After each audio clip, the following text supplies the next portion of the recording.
Dinikahi janda Arab 49 tahun demi emas batangan 10 kilogram. Dan aku, seorang sopir migran yang nyaris tak punya pilihan, hanya bisa menelan kenyataan itu, seperti pasir gurun yang kering. Siang, aku tetap mengantar, menunduk pada aturan rumah besar. Malam, aku tiba-tiba berubah status suami. Aku tidak pernah membayangkan hidupku akan bergeser secepat ini. Dari kursi kemudi yang panas, keranjang kamar yang pintunya terkunci rapat. Malam pertama, aku tak siap saat ia mendekat dan berkata pelan seolah itu permintaan sederhana, padahal kalimatnya menghantam kepalaku seperti palu. Namaku Putra, nama yang biasa, sepadan dengan asal-usulku dari sebuah desa kecil di pelosok Jawa Timur. Tempat tanah retak saat kemarau dan becek saat hujan. Tempat orang-orang saling kenal dari suara langkah. 2 tahun lalu, aku meninggalkan rumah dengan satu tekad. Pulang membawa kehidupan yang lebih layak. Aku tak mengejar kaya, aku hanya ingin ibu berhenti meminjam. Adik berhenti putus sekolah, dan bapak tidak lagi memikul beban sendirian. Tapi di negeri ini, setiap jalan keluar sering punya pintu lain yang lebih gelap di baliknya. Dan tanpa sadar, aku sudah melangkah masuk. Ternyata sahabat semuanya, sebelum lanjut ceritanya, tuliskan dulu di kolom komentar dari kota mana kalian menonton. Semoga yang like dan subscribe channel ini dimudahkan segala urusannya, dilapangkan rezekinya, disehatkan badannya, dan dikabulkan semua hajat dunia akhirat oleh Allah Subhanahu wa Ta'ala. Amin ya robbal alamin. Sekarang, mari kita lanjut. Riyad menyambutku dengan panas yang seperti menempel di kulit dan aturan yang menempel di kepala. Aku bekerja sebagai supir di sebuah rumah besar, mengantar kemanapun diminta, menunggu berjam-jam tanpa banyak bicara, dan belajar membaca suasana hanya dari cara pintu dibuka. Majikanku seorang perempuan, Nyonya Laila, janda berusia 49 tahun. Ia punya cara berjalan yang tenang, tatapan yang tajam tapi tidak meledak-ledak. Rumahnya megah, pilar marmernya tinggi, halaman luasnya seperti tak habis disapu mata. Para pekerja lain memanggilnya dengan sopan, tapi selalu ada jeda kecil di tiap sebutan, seolah ada cerita yang tak boleh keluar dari mulut. Aku tidak bertanya. Bagi pekerja sepertiku, bertanya berarti memperpendek umur kerja. Aku hanya menjalani hari, mengantar ke klinik, ke pusat perbelanjaan, ke rumah kerabat, lalu kembali sebelum malam. Kadang aku menangkap kesepian yang tipis di balik wangi parfumnya, tapi aku menepisnya. Kesepian orang kaya bukan urusanku, pikirku. Tugasku hanya satu, bekerja, mengirim uang, bertahan sampai kontrak selesai. Aku tidak tahu. Ketenangan itu sedang mengukurku diam-diam, dan setiap perjalanan yang kukira biasa ternyata mengarah pada titik yang tak bisa kutolak. Semua berubah pada sebuah sore ketika aku dipanggil ke ruang tamu utama. Ruangan itu terlalu rapi, terlalu wangi, terlalu tenang. Di sana ada seorang pria tua berwajah serius, seorang penerjemah, dan 2 perempuan yang kusadari adalah kerabat dekat Nyonya Laila.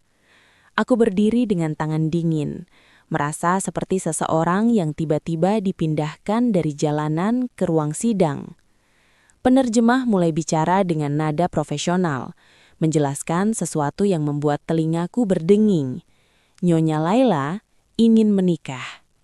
Ia butuh pendamping. Ia ingin rumah ini punya tatanan baru. Lalu kalimat yang membuat lututku lemas. Aku dipilih. Aku ingin tertawa karena terasa mustahil. Aku hanya sopir, orang asing, pekerja kontrak. Tapi tak ada yang tertawa. Angka disebut seperti menyebut cuaca. Emas batangan 10 kilogram sebagai hadiah dan jaminan untuk keluargaku di Indonesia.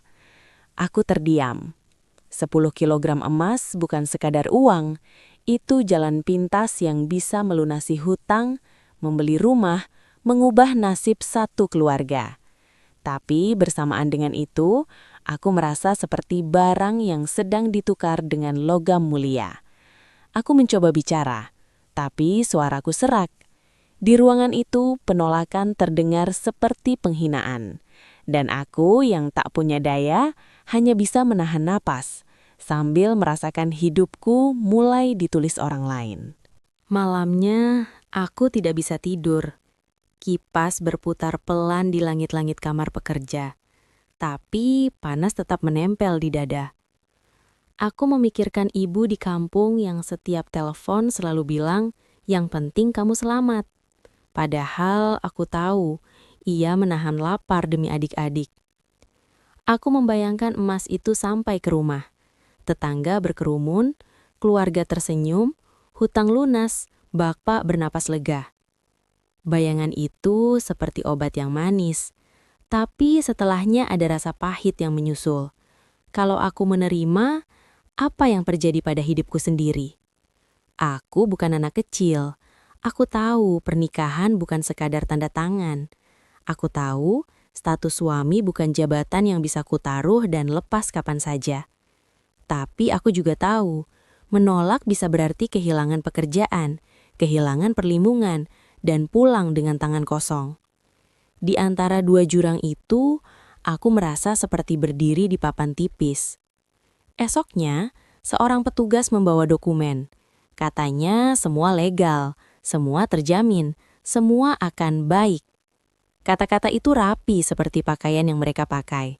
Aku menatap baris-baris tulisan asing, lalu menatap pena. Tanganku gemetar. Bukan karena aku tidak bisa menulis, tapi karena aku tahu, begitu tintanya menempel, garis hidupku berubah arah, tanpa bisa ditarik kembali.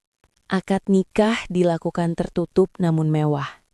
Tidak ada pesta seperti film-film, tapi ada kemilau yang membuatku silau. Aku memakai pakaian baru yang dipilihkan orang lain, dan duduk di tempat yang terasa terlalu bersih untuk seorang seperti aku. Nyonya Laila tampak tenang. Riasannya elegan. Matanya seperti menyimpan keputusan yang sudah lama matang. Penerjemah membimbingku mengucap kalimat akad. Suaraku keluar pelan, nyaris seperti orang mengaku bersalah. Setelah semuanya selesai, aku diberi ucapan selamat yang terdengar formal. Lalu diarahkan ke kamar besar di sayap rumah yang tak pernah kumasuki. Pintu ditutup. Bunyi kuncinya terdengar jelas, seperti palang yang dijatuhkan. Aku berdiri kaku, jantungku berdetak terlalu cepat. Kamar itu wangi, dingin, dan asing. Nyonya Laila masuk beberapa saat kemudian. Langkahnya pelan, seolah tidak ingin mengagetkanku, atau seolah ingin membuatku semakin sadar. Aku menelan ludah saat ia mendekat. Malam pertama, aku tak siap saat ia mengatakan sesuatu yang membuat tubuhku kaku dan pikiranku kosong. Karena kalimat itu bukan sekadar permintaan. Itu seperti garis aturan pertama dalam pernikahan yang bahkan belum sempat kupahami. Malam itu berlalu dengan sunyi yang menekan.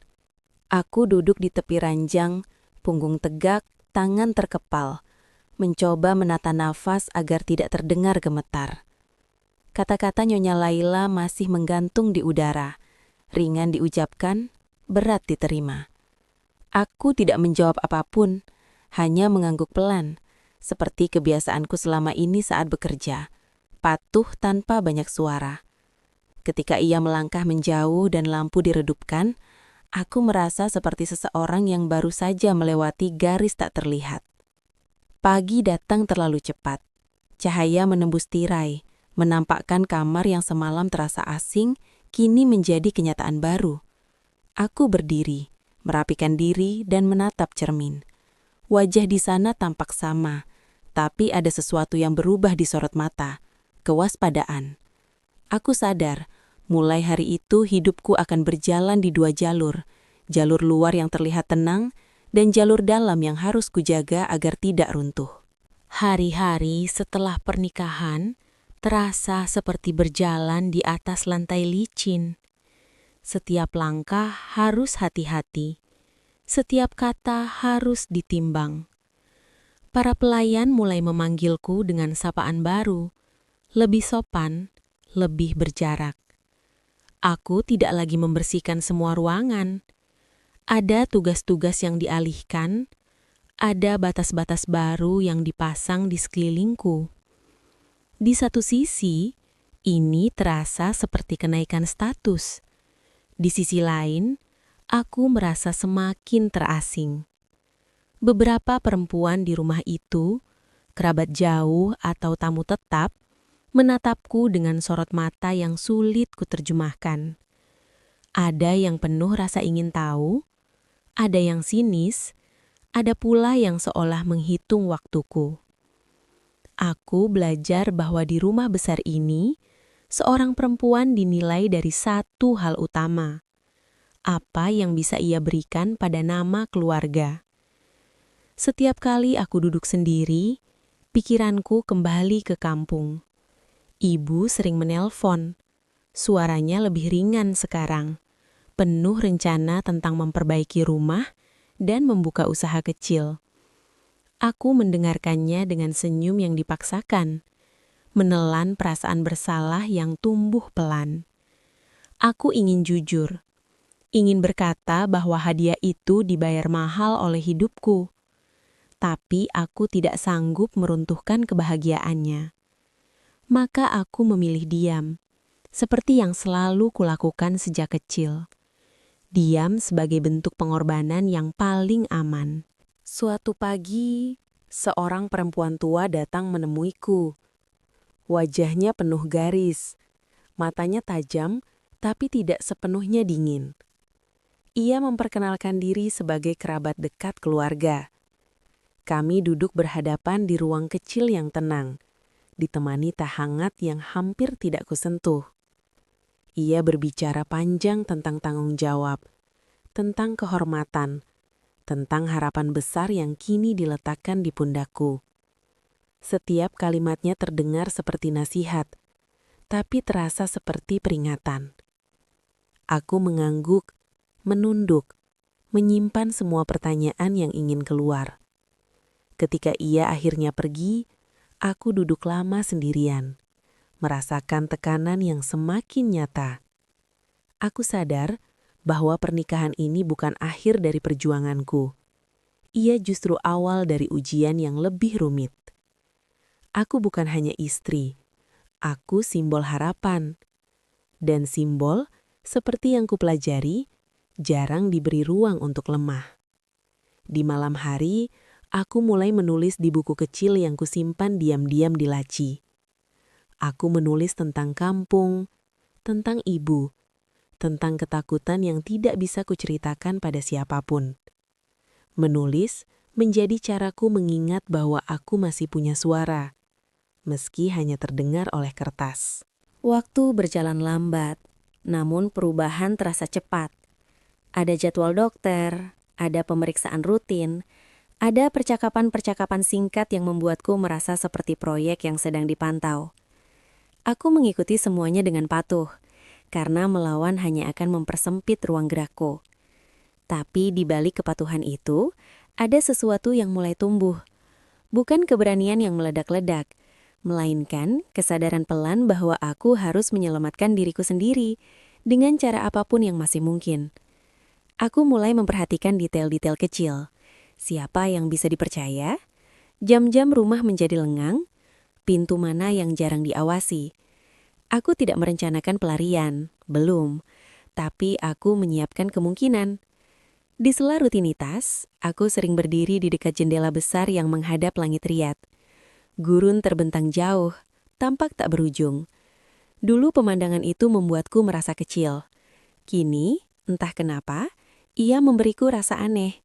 Seperti pengingat bahwa bahkan ruang paling luas pun bisa dilintasi, asal seseorang tahu arah dan waktunya. Aku mulai percaya bahwa hidupku tidak harus berhenti di sini, meski jalannya belum terlihat jelas. Pada suatu malam yang tenang, aku berdiri di dekat jendela, memandangi halaman luas yang diterangi lampu-lampu kecil. Aku teringat jalan tanah di kampung yang gelap tanpa lampu, dan perbedaan itu membuat dadaku sesak. Aku bertanya pada diriku sendiri, sampai kapan aku bisa menjalani hidup seperti ini dengan kepala dingin? Aku tidak menemukan jawaban malam itu, tapi aku menemukan satu tekad kecil. Apapun yang terjadi, aku tidak boleh kehilangan diriku sendiri. Aku mungkin terikat oleh keputusan, oleh status, oleh keadaan. Namun pikiranku, caraku memahami hidup, dan caraku menjaga nilai, itu masih milikku. Tekad itu sederhana, tapi cukup untuk membuatku bertahan 1 hari lagi, dan 1 hari lagi setelahnya. Minggu-minggu berikutnya mengajarkanku satu pelajaran penting. Di rumah ini, segalanya bergerak pelan namun pasti. Tidak ada perubahan yang diumumkan keras-keras, tetapi setiap hari membawa penyesuaian kecil yang menuntut kewaspadaan. Aku mulai memahami jadwal Nyonya Laila, jam-jam ketika ia ingin ditemani berbincang, dan waktu-waktu ketika ia lebih memilih kesendirian. Aku menyesuaikan diri tanpa banyak bertanya, karena bertanya seringkali membuka pintu yang tidak ingin kubuka. Di sela-sela itu, aku menjaga rutinitasku sendiri. Bangun pagi, merapihkan pikiran, menuliskan catatan singkat. Kedisiplinan kecil ini menjadi jangkar yang menahanku agar tidak hanyut. Aku juga belajar mengelola emosi, tidak bereaksi berlebihan, tidak menyimpan harapan yang tidak perlu. Aku menyadari bahwa ketenangan adalah perisai terbaikku. Dengan tetap tenang, aku bisa melihat lebih jelas apa yang terjadi di sekitarku dan memilih langkah dengan lebih bijak. Kabar dari kampung semakin jarang membahas kesulitan. Ibu lebih sering bercerita tentang rencana, menanam kembali kebun kecil, memperbaiki sumur, dan menyekolahkan adik sampai tuntas. Mendengar itu, hatiku hangat sekaligus berat. Hangat karena tujuan awalku tercapai. Berat karena aku tahu keberhasilan itu berdiri di atas pengorbananku yang tak terlihat. Aku tidak ingin menumbuhkan penyesalan yang tidak perlu. Aku memilih memaknainya sebagai tanggung jawab yang sedang kutunaikan. Namun di saat yang sama, aku berjanji pada diriku sendiri bahwa hidupku tidak boleh berhenti pada peran ini saja. Aku mulai menyusun tujuan jangka panjang yang realistis. Belajar bahasa lebih baik, memahami aturan hukum setempat, dan menabung secara teratur. Semua itu kulakukan diam-diam, tanpa drama. Aku percaya perubahan yang bertahan lama lahir dari persiapan yang sunyi. Hubunganku dengan Nyonya Laila berkembang dalam batas yang terukur. Ia kadang berbagi cerita tentang masa lalunya, tentang kehilangan yang membentuk caranya memandang hidup. Aku mendengarkan dengan hormat, tanpa mencoba menafsirkan lebih dari yang ia sampaikan. Dari cerita-cerita itu, aku memahami bahwa setiap orang membawa luka masing-masing, dan keputusan besar seringkali lahir dari upaya menutup luka tersebut. Pemahaman ini membuatku lebih empatik, tapi tidak lengah. Aku tetap menjaga batas, karena aku tahu empati tanpa kewaspadaan bisa berubah menjadi jebakan. Aku belajar hadir tanpa larut, mendukung tanpa menghilang. Sikap ini tidak selalu mudah, namun memberiku keseimbangan yang kubutuhkan untuk bertahan. Pada suatu sore, aku kembali mengunjungi taman belakang yang jarang dilalui orang. Di sana, angin terasa lebih ringan dan suara kota meredup. Aku duduk lama, memikirkan hidupku sebagai rangkaian pilihan yang saling terkait. Aku berhenti menyalahkan masa lalu, karena itu hanya akan menguras tenaga. Sebaliknya, aku fokus pada apa yang bisa kukendalikan sekarang. Aku menuliskan beberapa skenario hidup, bukan untuk berhayal, melainkan untuk memahami kemungkinan. Setiap skenario kuberi catatan resiko dan peluang. Cara berpikir ini membuatku merasa lebih siap menghadapi apapun yang mungkin datang. Aku tidak lagi sepenuhnya takut pada ketidakpastian. Aku mulai melihatnya sebagai ruang gerak. Malam itu, sebelum tidur, aku menutup buku catatanku dengan perasaan yang lebih mantap. Aku belum menemukan jawaban akhir, tapi aku telah menemukan arah. Aku sadar bahwa bertahan tidak harus berarti menyerah, dan berharap tidak harus berarti menunggu tanpa bergerak. Aku memilih untuk terus belajar, terus menguatkan diri, dan menjaga integritasku. Hidupku mungkin berjalan di jalur yang tidak pernah kupilih sejak awal, tetapi cara aku menjalaninya tetap menjadi pilihanku. Dengan kesadaran itu, aku memejamkan mata, bukan untuk lari dari kenyataan, melainkan untuk mengumpulkan tenaga menghadapi hari esok.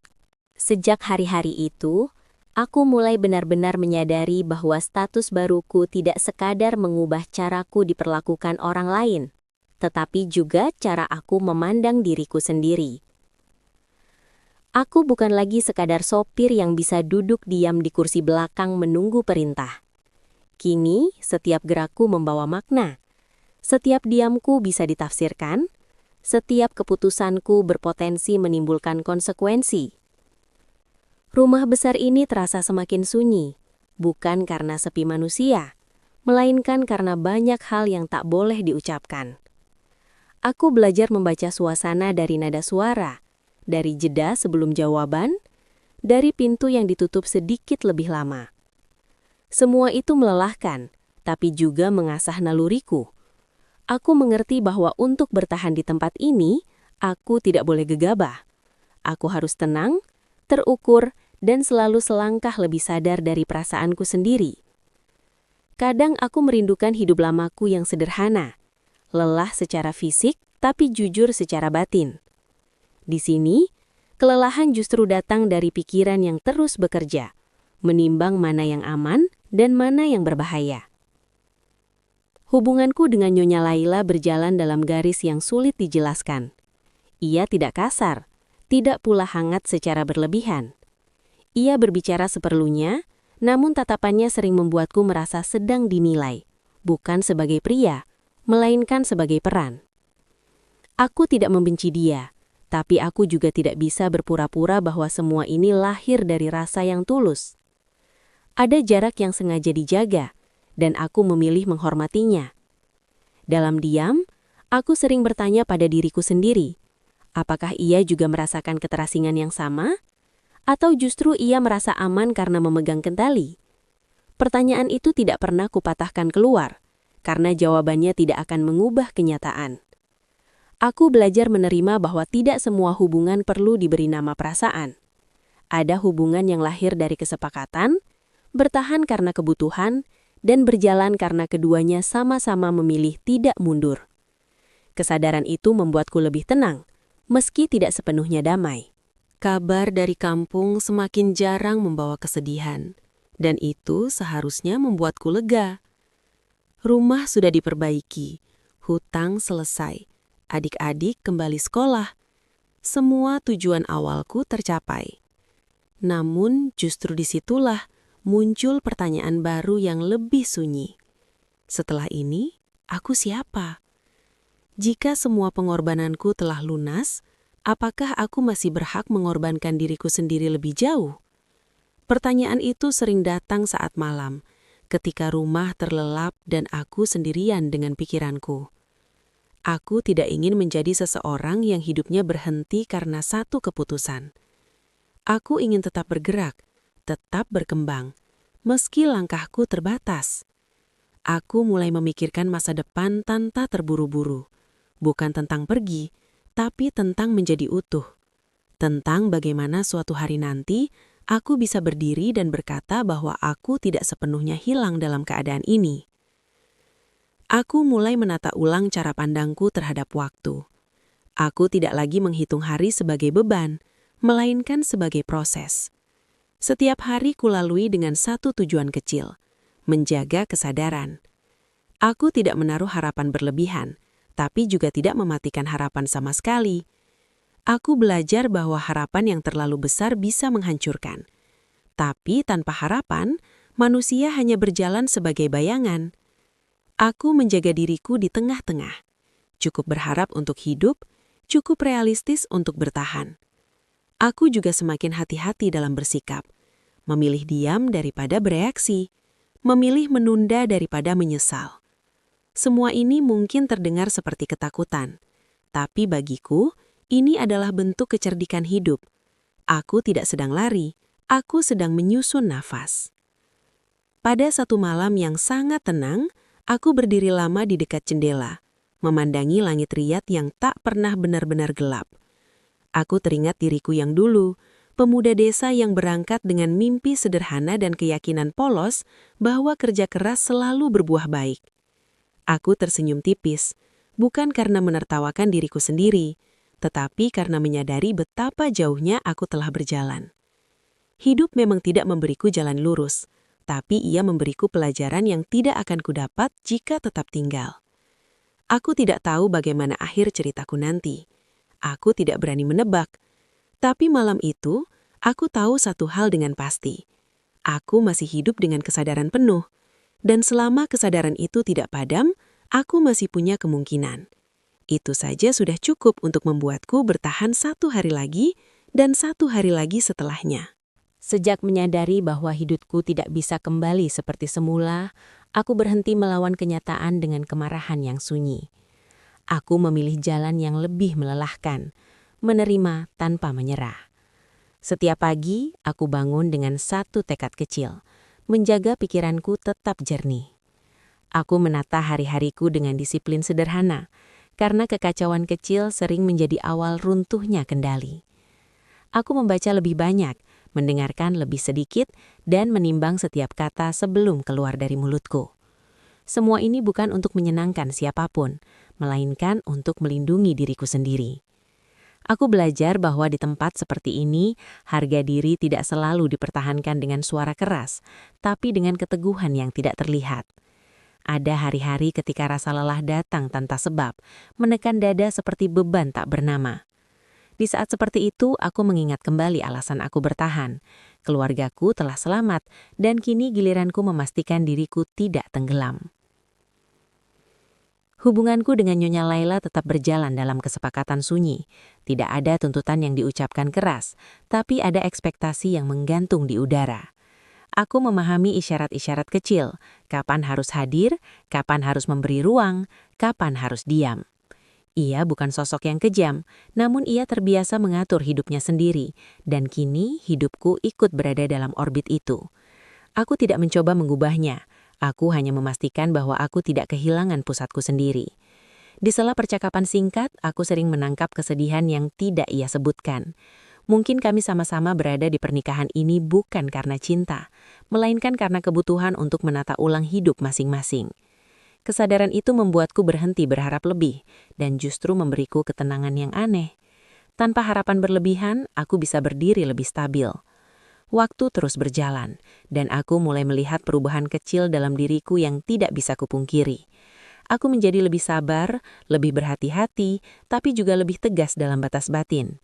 Aku tidak lagi mudah terombang-ambing oleh perasaan bersalah atau ketakutan yang berlebihan. Aku mulai menerima bahwa tidak semua orang akan memahami pilihanku, dan tidak semua kebenaran perlu dijelaskan. Aku memilih menyimpan sebagian cerita ini untuk diriku sendiri, sebagai ruang aman yang tidak boleh disentuh siapapun. Dari kampung, ibu semakin jarang menanyakan keadaanku secara rinci, mungkin karena ia melihat hidupku sudah baik-baik saja. Aku membiarkan anggapan itu hidup, karena kebenaran penuh hanya akan melukai tanpa memberi solusi. Diamku bukan kebohongan, ia adalah bentuk perlindungan. Pada suatu titik, aku menyadari bahwa aku tidak lagi menghitung hari dengan cemas. Aku mulai hidup di dalam hari itu sendiri, menjalani jam demi jam dengan kesadaran penuh. Aku tidak lagi terlalu sibuk menyesali masa lalu atau menebak masa depan. Aku fokus pada apa yang bisa kukendalikan sekarang. Sikapku, pikiranku, dan cara aku menjaga diriku tetap utuh. Aku belajar bahwa kekuatan sejati seringkali tidak terlihat dramatis. Ia hadir sebagai kemampuan untuk tetap tenang saat keadaan tidak ideal, sebagai keberanian untuk tidak runtuh meski tidak menang. Setiap kali aku hampir merasa kalah, aku mengingatkan diriku bahwa bertahan dengan sadar adalah bentuk kemenangan yang paling sunyi. Malam itu aku duduk sendirian dan membuka kembali catatan lama. Tulisan-tulisan awal yang penuh ketakutan, keraguan, dan kebingungan. Aku tersenyum tipis membaca betapa rapuhnya aku dulu, bukan karena aku meremehkannya, tetapi karena aku menghargai sejauh apa aku telah melangkah. Aku belum bebas, belum sepenuhnya tenang, namun aku jauh lebih kuat. Aku menutup buku itu dengan perasaan yang tidak lagi kosong. Aku tahu ceritaku belum selesai, dan mungkin bagian tersulit masih menunggu. Namun aku juga tahu satu hal pasti, aku tidak lagi berjalan tanpa kesadaran. Aku memilih tetap hidup sebagai diriku sendiri, meski dunia mencoba mendefinisikanku dengan cara lain. Dan pilihan itu, meski sunyi, adalah kemenangan yang tidak bisa diambil siapapun dariku. Ada satu fase dalam hidup ketika seseorang berhenti berharap pada keajaiban dan mulai percaya pada ketahanan dirinya sendiri. Disitulah aku berada sekarang. Aku tidak lagi menunggu hari besar yang akan mengubah segalanya secara tiba-tiba. Aku menunggu diriku sendiri menjadi cukup kuat untuk menghadapi apapun yang datang. Setiap pagi, aku bangun dengan kesadaran bahwa hidup ini tidak adil, tapi juga tidak sepenuhnya kejam. Ia memberi luka sekaligus ruang belajar. Aku berhenti bertanya, mengapa takdir membawaku sejauh ini, dan mulai menerima bahwa setiap langkah, betapapun beratnya, telah membentukku menjadi seseorang yang lebih utuh. Aku bukan lagi pemuda desa yang berangkat dengan harapan polos, tapi aku juga tidak kehilangan nilai-nilai yang membesarkanku. Aku masih percaya pada kejujuran, pada tanggung jawab, dan pada pentingnya menjaga diri agar tidak berubah menjadi pahit. Kesadaran itu membuatku lebih tenang menghadapi hari-hari yang tidak bisa kuprediksi. Hubunganku dengan Nyonya Laila kini berada pada titik yang stabil, tidak hangat, tidak dingin, hanya berjalan. Kami saling memahami batas tanpa perlu mengucapkannya. Ia menjalani hidupnya dengan caranya, dan aku menjalani hidupku dengan caraku, meski berada dalam ruang yang sama. Aku tidak lagi merasa perlu menafsirkan setiap sikap atau kata. Aku belajar melepaskan kebutuhan untuk dimengerti sepenuhnya. Ada kebebasan aneh dalam menerima bahwa tidak semua hubungan harus dipenuhi oleh emosi. Beberapa cukup dijalani dengan tanggung jawab dan kesadaran. Dari situ aku menemukan ketenangan yang tidak pernah kuduga sebelumnya. Ketika ekspektasi diredam, luka pun berkurang. Aku tidak menutup kemungkinan bahwa suatu hari hidupku akan berubah lagi. Tapi untuk saat ini, aku memilih berdiri dengan stabil di tempatku berpijak. Sesekali aku masih merindukan kampung dengan cara yang sederhana. Bau tanah setelah hujan, suara malam yang jujur, dan hidup yang tidak dipenuhi perhitungan rumit. Kerinduan itu tidak lagi menyakitkan, melainkan mengingatkanku pada akar. Aku menyadari bahwa kemanapun aku pergi, aku membawa kampung itu di dalam diriku. Ia menjadi kompas kecil yang menuntunku agar tidak tersesat sepenuhnya. Aku mulai menulis lebih sering, bukan lagi untuk meluapkan kegelisahan, tetapi untuk merawat kesadaran. Tulisan-tulisan itu menjadi saksi bahwa aku masih hidup dengan pikiranku sendiri. Aku tidak tahu apakah suatu hari aku akan pergi dari tempat ini atau tetap tinggal lebih lama. Namun aku tahu bahwa keputusanku nanti akan lahir dari ketenangan, bukan dari ketakutan. Jika ada satu hal yang kupelajari dari semua ini, itu adalah bahwa manusia sering dinilai dari hasil, bukan dari proses. Orang-orang mungkin akan melihat emas, status dan perubahan hidup keluargaku, lalu menyebutku beruntung.